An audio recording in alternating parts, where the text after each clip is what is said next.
to Geriatric Mom, episode 7. For this episode, I thought that we should talk about birth plans and then the route of delivery that you had. Um, there's so many different birth plans out there. I didn't even know what that was. And then when they start talking to you about it in the third trimester, I had no idea what they were meaning or what I needed to do. And there's so many different variables to that. So it's literally like a form you can use, not like it is a form you can use, um, that tells your team how you want your birth to go. So there's really extensive ones, and then there's ones that are more simple. I chose to pick one of the simpler ones that said, it's okay to have these people in the room. You can tell this amount of people that I'm here, um, how you want to give birth, if you want pain medications, do you want soothing music, things like that. It was actually pretty simple. It sounds like a lot. Um, but really, mine was pretty basic. I only wanted a couple people in the room. I chose to have my friend Courtney there and then my husband, and then I really didn't want anybody else there. I didn't want it to be a whole thing or a lot of people around. So they were on the list. I said that they could update anybody that called in that knew my name and that I was there because they would only know I was there and my name and all of those things if they were close to me. So I put that on there. Um, I didn't have any preference on music or anything like that. I just told them that I wanted to be able to give birth in the way that I wanted to give birth. So if I wanted to be squatting, I wanted to be squatting. If I wanted to be, on the bed, I wanted to be on the bed, those types of things. And that I really didn't want any pain medications. I was open to the gas that they did, which I did end up doing. Um, but other than that, I didn't want any pain medications. I wanted to have access to the bathtub. I didn't want a catheter. I was okay with all the monitoring that they wanted to do for the baby, but there is plans that you can say you don't want A, B, C, D, Y. Some of them get a little extreme because if you don't want your baby monitored and you really don't want them to do anything for you or for the baby, then there's really no point. I feel like you being in the hospital, that's more of like a home birth situation, which I think is great and wonderful. So if that's the route that you're choosing, I just think it's wise to know that the medical team, that's hard for them on their end because they can't do anything for you and they really can't abide by that when you're there. I think home birth would have been absolutely amazing if I could have went that route. They chose to induce me. My son has, a kidney, an enlargement of his kidney, so they were monitoring that pretty closely and doing routine ultrasounds on that, and it kept getting larger and larger, which they said it would, Children's Hospital said it would, but it got to the point where they felt it was necessary that I delivered to avoid any complications from that. So, I went in on a Friday, was induced, started to have contractions that night with the medication, and they were driving me crazy with the monitoring. They were so sweet, the staff was great, but, positioning of those monitors, and I'm just trying to get in a little sleep because I know the things are about to get real, real quick, and so I really didn't get any sleep that night, and I hadn't slept the night before because I was so uncomfortable, and I was so worried about ultrasound because I knew that the kidney had gotten a lot larger, and so I was worried about what they were gonna say, so I really hadn't slept, in almost 2 days at that point. Well, the next day comes around, and I'm not really making any progress as far as dilating. So they gave me a couple options. One was to try to get my body to dilate quicker. So they put in this balloon with 80 cc's of fluid in two different balloons, and it puts pressure on your cervix. So it's acting like the head's pressing down on there. So your body wants to dilate. That was not a fun experience. It was extremely painful. I kept it in. They said it was supposed to fall out, but that ended up getting pulled out. And that was pretty painful. So up to you if you choose to do that, but it was definitely pretty painful. I didn't have any pain medications at this point at all, and this is into Saturday, so the next day. I had that in for quite a few hours. Into that night, I'm still not really dilating very much. I kept going up by like a little bit, but just not really dilating. So then they asked if I wanted my water to be broke. So we did do that. I had them break my water. And then pretty soon after that, I started having weird discharge come out of my vagina, and I was really concerned about it. And it was meconium, which as a nurse, everything you hear about meconium is that's really bad. And they are supposed to, that's like supposed to be like an immediate intervention, but nobody seemed excited about it. So me and my husband just, went along with it because we didn't know. I am definitely not a baby nurse and definitely not a labor and delivery nurse. So we did that. That night, they finally tell me, they're like, once you reach 7 meters, it's easy peasy, and you'll be going from there. That it'll be pretty quick afterwards. So they finally tell me I made it to 7 centimeters, and I was so excited that I thought I was actually going to be able to give vaginal birth. Then the doctor comes in to recheck, like maybe an hour later. There, she said I was only 6 meters. That it had went, and I wasn't all the way effaced, where the other provider had said I was effaced and 7 centimeters. So that was really, really discouraging. I just remember hysterically crying because I didn't know what to do, and I was just so exhausted at that point because I was in so much pain. The pain was just so variable and up and down, and you're just watching yourself on the screen have contractions, and all I could do was just stare at the baby monitor, um, just to make sure that, the baby was doing okay. I was so concerned that this wasn't gonna go for him, but I was so determined to do it naturally. I just wanted to give a natural birth so bad. And so far, like, nothing had been going that way. I didn't wanna be induced. I didn't wanna do any of these things, and here I was, 39 weeks, almost 40 weeks at that point, but I'm being induced. So we go into the next day, there's still no progress. And finally, they said that they could start upping some of the meds and giving me an alternative med, and I don't even remember what the name of it was. But I had already been on the, like Pitocin and everything else before to try to make you effaced, which I can't remember for the life of me. They said they could up the Pitocin and give me really high doses, get the contractions going more consistently because they were all over the place, but they were intense. So I said yes, obviously, because I wanted to get it going so bad. This is day number 3 and everything. I'm exhausted. And finally, my husband, he was so supportive the whole time. Anytime I wanted to take a bath, he was right there, holding my hand, putting pressure on my back, rubbing my back, getting me snacks if I needed to.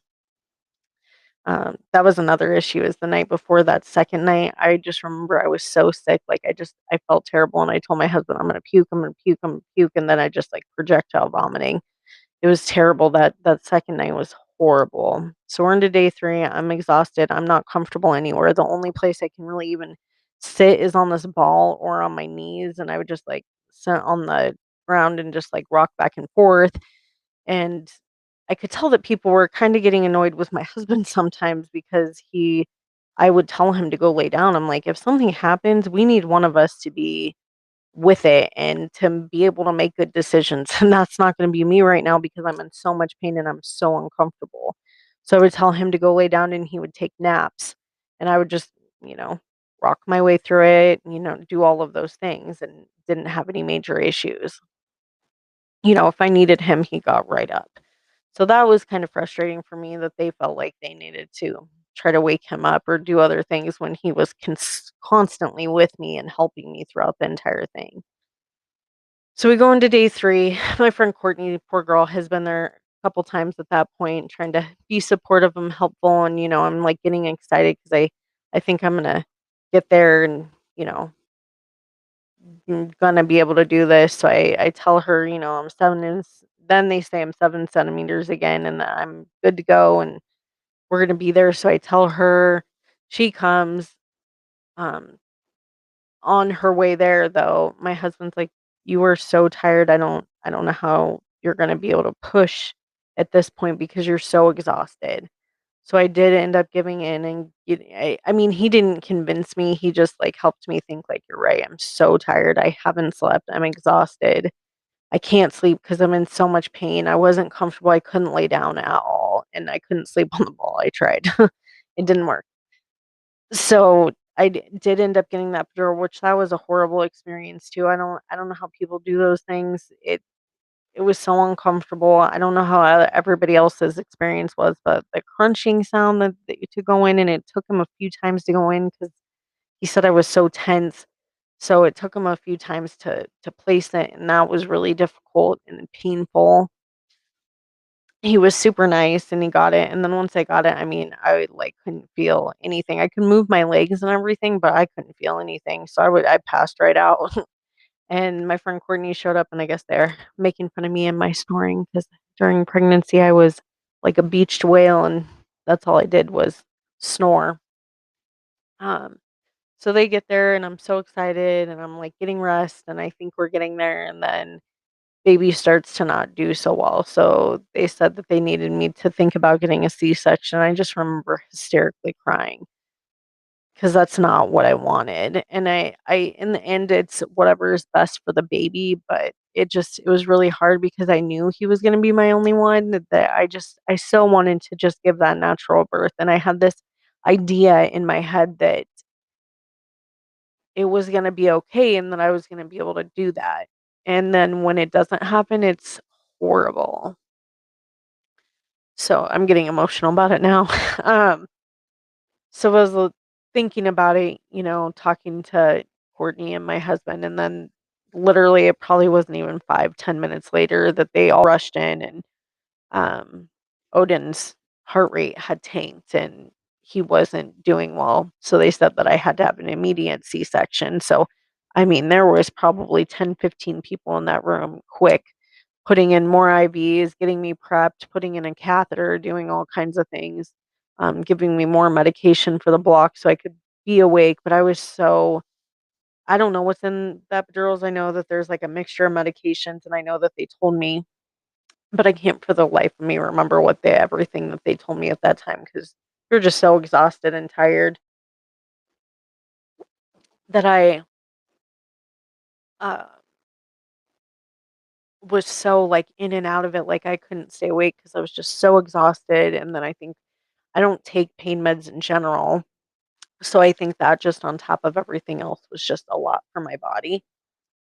So I was in and out of it while they're getting me all prepped and they're getting Chris ready. And my poor friend Courtney's just like trying to help pack up everything in my room and playing with my hair and telling me everything is going to be okay. And I was just scared. I literally when I was laying there, I was like, I'm going to die. I really felt like I was going to die. Like I just didn't feel right. Everything didn't feel right. I was so out of it. I didn't know. So they get me back into the OR and we're getting it ready. They're prepping me. They move me over to the actual operating table. And then they bring in Chris and they put up a big sheet because I told them, I was like, he can't see blood. He can't do that. And they're like, there's a big sheet. He'll still be able to cut the cord and do all these things. Well, I mean, I'm in and out of it. Like I remember I was trying so hard to stay awake and I like could not keep my eyes open. So I just remember him sitting there and I could feel how sad he was. And then I could just feel them pulling. Pulling, that's all you feel is just pulling. There was no pain at all. But you just feel them like rocking you back and forth and pulling. And then the next thing I know, it wasn't like, where you see in the videos where they're like, here's your baby, you know, welcome to the world, little one. It was literally like, we gotta, baby, we're gonna have to help him out a little bit, but he wasn't crying. They didn't put him over the sheet. He wasn't anything, and they didn't tell us but he wasn't breathing, he wasn't moving. He had an APGAR of 1, which means that the only thing that he was doing, I think, is that he had a pulse, but he didn't have anything else. He wasn't breathing, he wasn't moving, he wasn't responding, he wasn't doing anything. So they took him over and they resuscitated him, and I just remember the only thing I can really remember is just, I could hear my husband just so emotional behind me crying, and my husband doesn't cry ever. And I thought I was gonna die because they start shoving these pills in my mouth saying, to help stop bleeding, and I'm choking on these dry pills that they shoved in my mouth, and you can't have any liquid or anything, but I just remember thinking I was gonna vomit, and they hand my husband a suction so he can try to help me if I need it, but I'm trying to, like, choke these pills down because 'cause they're saying you're bleeding, but I can't stay awake, and I don't know what's happening to my baby. And then finally we hear him start crying. And I just remember being like, okay, well, if I'm going to go, at least I know he's okay, you know? So birth plans, right? Birth plans are hard. And I think it's important for all women to know because I still struggle with it that I couldn't do things the way I wanted to do them. So I think it's just important for you to know that it's just in the end, it's all that it's okay that you and your baby are okay. But I do understand how hard that is if your expectation is, A, B, C, that you want those things. But an alive baby is the best baby, and, an alive mommy is the best thing too. But as you can see, it's really emotional, especially when it's something you really wanted and you really wanted to experience and you know that you're not going to. And then I felt weak, I felt weak that I got an epidural and that I had done all those, that I did that because it wasn't something that I wanted, but I literally was just so exhausted by the end that I couldn't do anything. So I think it's just really important for you to keep an open mind, and I know how hard that is, and you're like, "That won't happen to me," but if it does, it can do this, emotional, and it can be really difficult to process those things. So I'm lucky that I have a really good support group, and I had Chris there and my friend Courtney. And I know that after I came out, that was like one of the happiest times I've seen. I got to see my baby, I got to see Chris, and I got to see Courtney. And that was just like the best time ever. And but afterwards too, they're even trying to get you to breastfeed. And I mean, I can't stay awake. They're telling me I was just bleeding out. They pumped me full of fluids. I feel terrible. All the meds and everything were just kicking in, and you just feel terrible that it was so hard to, like, wanna do anything at that point, but they're trying to help you breastfeed and put the baby on you, and can't even hold him because I can't feel my arms. They were so messed up. It was quite the experience, so I would just say very much keep an open mind about your birth plans and, just knowing that, there are other people out there that have experienced what you have, and that we are all here to support each other, and we know how difficult it is as, parents and as moms to go through that, and for your husband to watch you go through that, and it's just really, really difficult. So right after that, they pretty much expect you to get up and get going, which I didn't have any major issues after my C-section. Obviously, that's not what I wanted, but, I mean, I was sore, but it wasn't insanely painful for me. I don't take pain meds, so I didn't take anything afterwards. I took some Tylenol and some ibuprofen that they gave me, but I didn't take any of the oxycodone and everything else that they can give you. I like to try to do things without if you can. If you need it, obviously you need it, and it's painful. I used ice, a lot of ice helped. I think for me, day 4 was the worst after the C-section. It just felt like such pulling, like, you could just feel everything trying to go back together, and it just felt like pulling, like somebody was trying to, like, rip you apart. So day 4 was probably the worst for me. I went home. I had the C-section Sunday night at 11 p.m. That's when my son was born, and then we went home on I think it was Tuesday, to be honest with you. We weren't in the hospital very long. Um, I felt good, they thought I looked good. I was a little concerned because baby wasn't eating great right after I had him, but we had this wonderful NICU nurse that came in and got him going right away. Um, but just those first few days are hard, and I think that that's important for everyone in to know too, because everything just, like, hits you all at once. You're like, "I have this baby, I don't feel great," I don't know why I magically thought I was just gonna, like, be the same size I was before, but that doesn't happen just so you know. Um, but I think it's just a lot, and it's really difficult. So, we weren't in the hospital very long, baby started eating good. They did his follow-up kidney ultrasound, they saw that it was still enlarged, so that we had to follow up with children's, which we figured kinda based on everything that it wouldn't just magically disappear. That only happens, like, 1% of the time or something when you're already that far into it. So, we had all of that done, he had his little hearing test, we gave him his first bath, he couldn't get his circumcision there because he wasn't eating so well, so we had to wait to do that. But once we got home, my husband got us all set up. It was actually this room we're in now that we're gonna working on doing construction on.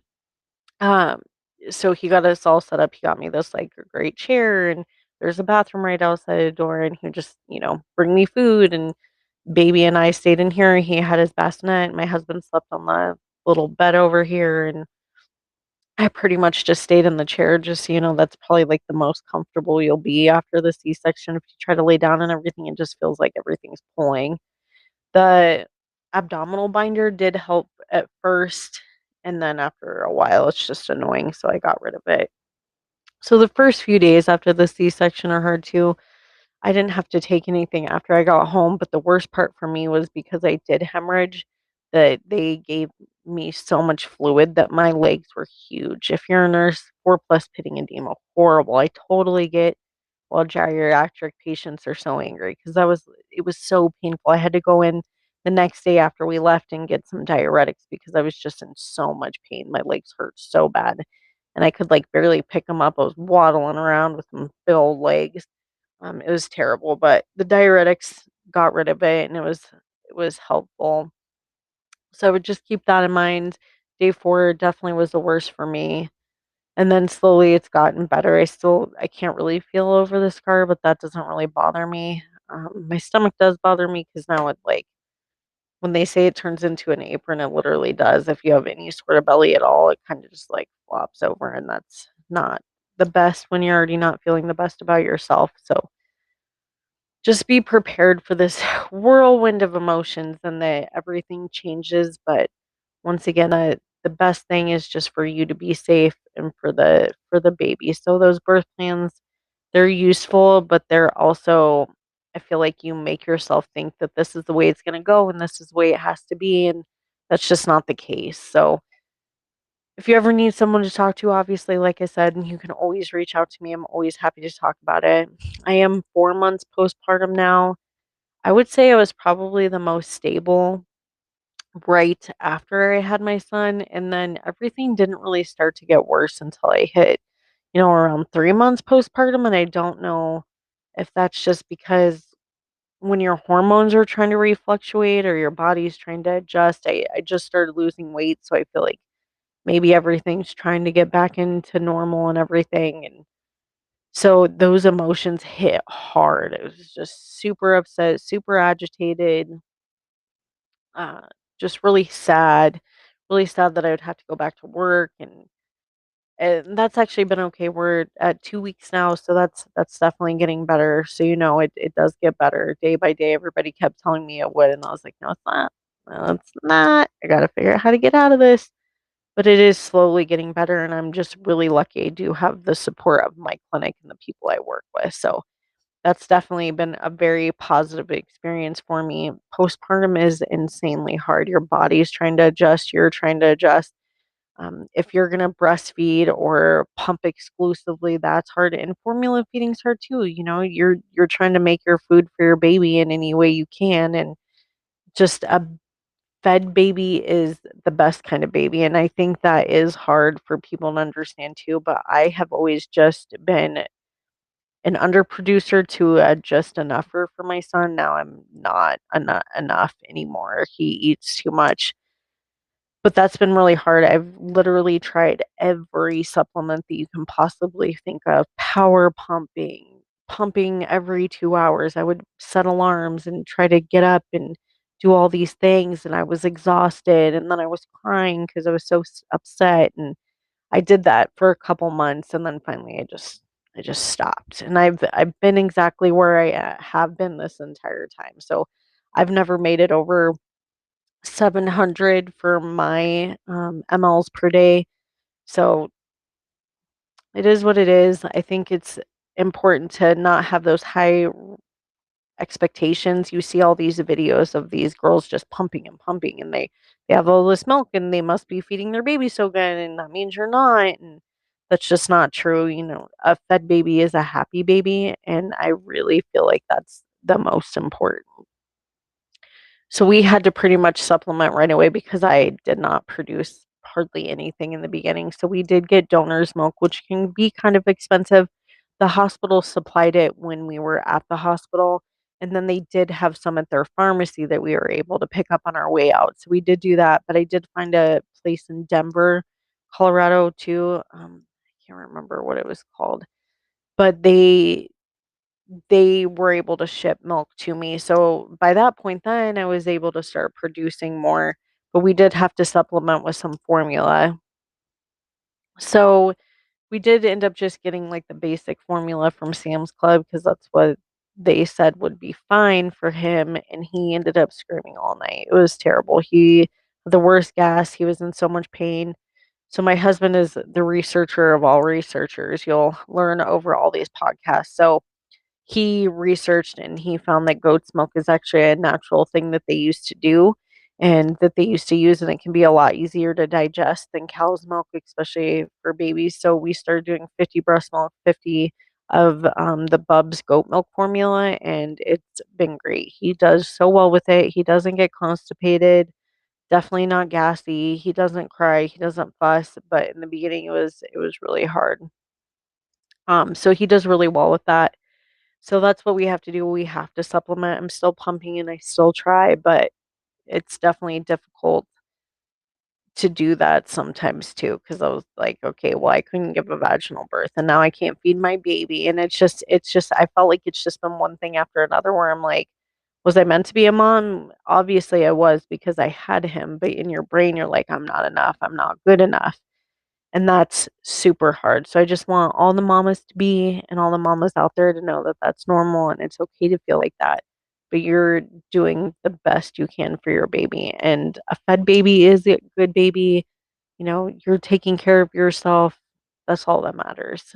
You know. So again, I'm always open if you want to reach out. We can talk about those birth plans and, my experience. I definitely learned a lot while I was there, things that I think a lot of people didn't know about because it's newer. Being an older mom, I feel like giving birth was harder on me than if I was 10 years younger. Maybe I'm wrong, but I definitely was in better shape 10 years ago than I am now. So that definitely was a little more difficult. And then just talking about the whole process and then postpartum afterwards. Think it's really important to keep that open communication and know that there is really someone that will talk to you and will be receptive to what you're saying and not be judgmental because I was so afraid of being judged as well. So, once again, this is Geriatric Mom. Reach out if you need anything. I'm on Spotify, I'm on YouTube. I have my own website, www.geriatric-mom.com. I'm on Facebook, I'm on TikTok. All geriatric mom. You can reach out to me anytime if you need anything at all. And thanks for listening.